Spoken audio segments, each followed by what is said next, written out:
a global platform now that Caitlin will have coming into the professional ranks. So it's really a great time to be in basketball. Caitlin Clark is clearly a catalyst for a business that was, and let's be honest, Caitlin to some degree financially saved the WNBA. It was hemorrhaging money for years. To build, you have to scale, and ultimately expansion had always been on my list. But we didn't want to rush into it because we wanted new owners, like new ownership groups. Anyone who knows sports here knows, like, it's a slog to be. How would you stop Caitlin Clark, your most valuable asset, from joining a competitor? The NBA gave the world an answer to this question just hours ago, and since then, everyone has been enamored with Caitlin Clark, a name that is synonymous with basketball brilliance. Hey, what's up, Caitlin? Caitlin. After being chosen by the Indiana Fever in the draft, Clark, who is known for her fierce competition and incredible range, was expected to lead the WNBA to new heights. Caitlin Clark of the University of Iowa was chosen by the Indiana Fever, but new rumors suggest that Clark may choose to quit the WNBA and travel to Europe in order to pursue the lucrative contracts that await her. Nevertheless, the WNBA is now prepared to make an unprecedented offer of an ownership stake. It was anticipated that Caitlin Clark's entrance at the WNBA would serve as a game-changer for the Indiana Fever, who wished to keep her on U.S. soil. Indiana Fever select Caitlin Clark, University of Iowa. Following an amazing college career in which she broke attendance records and drew millions of viewers, the WNBA saw Clark as their golden ticket. Her ability to draw super fan crowds increased television viewership and attendance to levels never seen by the league before made her the most anticipated rookie in recent WNBA history. The Indiana Fever, who struggled with attendance and performance, saw a sharp decline in their numbers after choosing Clark. Actually looked up how much the tickets are going for. I kind of cut that price in half. Sites like SeatGeek are charging hundreds and thousands for a seat at Carver Hawkeye. She says the attention for the sport has grown a lot in the 15 years she's been a super fan. During her college years, during her first season in the league, Clark's games became must-watch events, resulting in some of the most viewed games in women's basketball history and an almost fourfold increase in Indiana Fever attendance. This helped the WNBA have one of its best seasons in terms of television ratings because many people believed she could completely change the franchise on her own, so her ability to draw fans wasn't just speculation.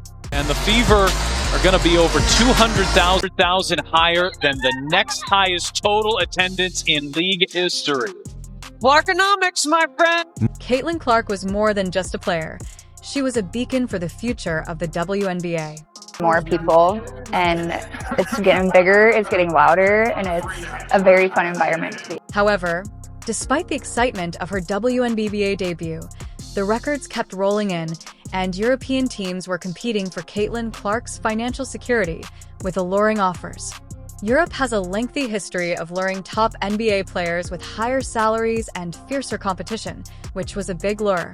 Players like Diana Taurasi and Breanna Stewart have openly discussed how their financial security came from playing in Europe. Is clearly a catalyst for a business that was, and let's be honest, Caitlin to some degree financially saved the WNBA. It was hemorrhaging that the WNBA couldn't match. When Clark saw these opportunities, she began considering sending her skills across the Atlantic because of the glaring cost difference, which allows players to accept contracts from European teams that are higher than what the WNBA currently offers, increasing their earning potential. There's that 4-year period where you need to grow as a person, but then the NIL comes into play. Oh, we keep walking right back into $1 million off your NIL. Are you in reference to Caitlin Clark? Given the actual ownership stake and the potential loss of Caitlin Clark to Europe, Europe offers her not only the chance to protect her financial future, but also the chance to compete globally and make a good living with several elite European teams that appear to be offering millions. In a bold move that acknowledged her importance to the league's future ownership, the WNBA gave Clark a stake in the Indiana Fever, forcing her to choose between playing in the league at home for less money or moving to Europe and earning more. This decision was unprecedented in women's sports. The Charlotte Hornets ownership by Michael Jordan offers a player and ownership stake at such a young age, which is unprecedented but demonstrates how much the WNBA values Clark and recognizes her ability to influence women's basketball in the future. Normally, stakes are reserved for seasoned athletes nearing the end of their careers or for people with significant business endeavors. The league and the Fever's ownership group see Clark as a long-term investment, and if she stays, she will not only play for the Fever sports teams, but also be involved in the team's financial decisions. Their value has skyrocketed due to their long-term strategy and growth over the past 5 years, which has been propelled by a rise in media rights agreements. Expansion of sponsorship and fan interaction worldwide, the WNBA's growth, and the overall rise in popularity of sports. The NBA, NFL, and European football leagues are where this development is most visible, but other leagues, like the WNBA, have also seen considerable increases in franchise values over the last 5 years, while NFL team valuations have increased by over 40%. Because of the new media deal, and primarily because of CeCe's arrival, the MLB has grown by more than 42%, and the NHL by more than 50%. The WNBA is quickly becoming the league with the most runway to follow suit after the season's attention. The Indian Fever's valuation has soared to over $90 million this year alone, which is nearly 40% growth. Has seen record-breaking numbers this season in viewership, ticket sales, merch sales, and just overall growth. That's most likely only the beginning. Throughout her time in college, Clark has always been interested in more than just basketball. She spoke about growing the sport and making an impact off the court. Her ownership stake will allow her to accumulate long-term wealth and position her to become the first female basketball player to become a billionaire. She would join Impact Elite, which is exclusive to Serena Williams as the only female athlete to become the greatest of all time in their sport and amass hundreds of millions of dollars in net worth. Which is up 400% to 40%. Between ticket sales, which is up 93% to 16%. Between regular game viewership, which is up 180% to 20%. What Caitlin Clark has done is grown the WNBA. They view Clark as a game-changing player who has the ability to raise the league above its current level rather than just a setback to the Fever, and no one gives me that in the Bice game. I wish the WNBA stakes could be higher because this ownership share gives her the chance to actually influence how a team is managed and has the potential to affect not only the Fever, but the entire WNBA. The WNBA would have missed an opportunity to grow its fan base if she had left for Europe. Picking every single thing I do, and I know I want to help this franchise get even better, help my teammates get even better, be better for my teammates, and I know there's a lot of... Acquire more lucrative sponsorships and broaden its global exposure in a league with low television viewership.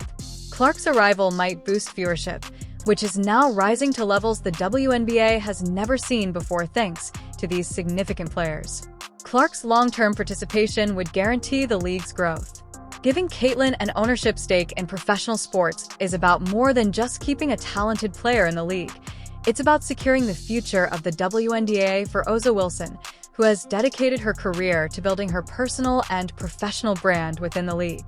Professional sports ownership is about more than just money. It's also about power, influence, and legacy players who get ownership. Wilson and other NBA veterans may also see this deal as evidence that league dynamics are shifting, giving younger players like Clark substantial media attention, and fanfare stakes like Michael may start to get special treatment in terms of endorsements and opportunities, which could cause division in the rooms. The idea of a rookie like Caitlin Clark being offered such a significant status symbol could be seen as undermining the years of hard work and dedication that veteran players like her have put in. Not following after Caitlin Clark's been eliminated, and they're not into the league because they're conditioned by the league. Since veteran players believe their accomplishments are being overshadowed by the promise of young stars, Clark's offer would set a precedent that future generations of players could expect, thereby making veterans feel undervalued or left behind. This kind of agreement would put Clark in a special position inside the WNBA, providing her with both long-term financial stability and a voice in the Fever's business decisions.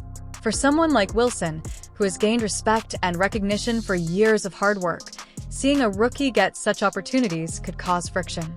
It also represents a shift in the league's value system for its younger, marketable players in comparison to its more seasoned veterans.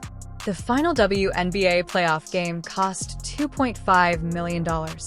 Its final WNBA playoff game, 2.5 million viewers. Appreciate you.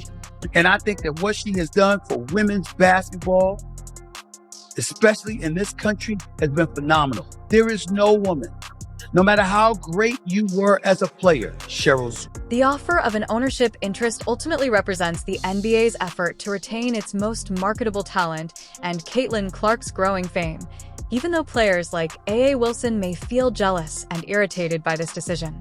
Playing basketball right now is a miracle. Some of the fans that were unhappy with her one play, a defensive play, called for that same tumor. For her, since it demonstrates how the league's politics have changed and how younger media, even seasoned champions, might not be afforded the same opportunities as centric stars. All eyes are on Caitlin Clark. Will she accept the NBA's historic offer and join the Indiana Fever as a part owner, or will she travel to Europe like many others have done in an attempt to obtain more money up front? This unprecedented deal is likely to have an impact on the league as a whole and could potentially cause tensions among the top players. Stay ahead of that, try and tamp it down or act as a league when two of your most visible players are involved, not personally, it would seem, but their fan bases are in. If Clark stays, she becomes a trailblazer and the first player owner in WNBA history. But if she leaves, it will raise even more questions about the league's ability to retain its stars. For Clark, this decision could change the course of women's basketball because it involves more than just basketball. It involves the legacy she wishes to leave behind. Caitlin Clark is in charge of the WNBA's destiny in any event. Do you believe she will accept the ownership stake and stay in the WNBA, or will she please leave your thoughts in the space provided for comments below? And don't forget to press the bell for more. Like and subscribe.